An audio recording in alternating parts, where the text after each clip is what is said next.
तुम्हें एम्बुलेंस को बुलाना चाहिए था ना फौरन। वो मुझे मारना चाहती थी, मैं खुद को बचाने की कोशिश कर रही थी उसी में। क्या करेंगे हम लोग? पुलिस भी बहुत जल्द तुम्हें ढूंढ ही निकालेगी। उस पागल औरत की वजह से जेल जाने से बेहतर है कि मैं खुद को मार। तुम कहाँ जा रही हो? खुदा के वास्ते यहाँ बैठ जाओ आराम से। अभी तो हमें मिलके सोचना है कि करना क्या है आगे। सादिया, मैं कातिल बन गई हूँ। ठीक है, ठीक है, कुछ नहीं हुआ, कुछ नहीं हुआ। कातिल बन गई हूँ, कुछ नहीं हुआ। कातिल हूँ मैं सादिया, कातिल बन गई हूँ। जाना।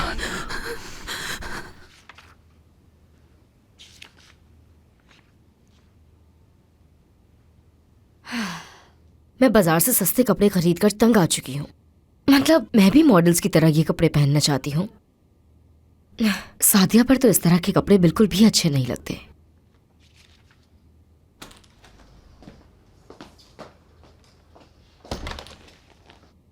तंग आ चुकी हूँ मैं।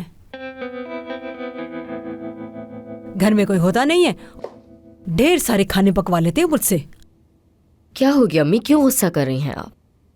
वो सुल्ताना साहिबा है ना, जब देखो मुझ पे गुस्सा करती रहती हैं। अम्मी ने हर वक्त हुक्म चलाती रहती है। मैं अब इन लोगों को बर्दाश्त नहीं कर सकती। अब तुम ही देखो। फिक्र ना करें आप, जल्द वक्त आने वाला है जब आप भी अपना हुक्म चलाया करेंगी। मैं ऊपर गई और कमरों की सफाई करना चाह रही थी। सुल्ताना साहिब आई और मुझे कमरे से बाहर निकाल दिया। ये क्या बात हुई? उन्हें क्या मालूम? और उनका अपना बेटा नसीन के एक एक इशारे पे चलता है। नसीन, अब किसी को तो बताना होगा कि इस घर की असली मालकिन कौन है। बहुत हो गया। चले अम्मी, ठीक है, बस रोना बंद करें।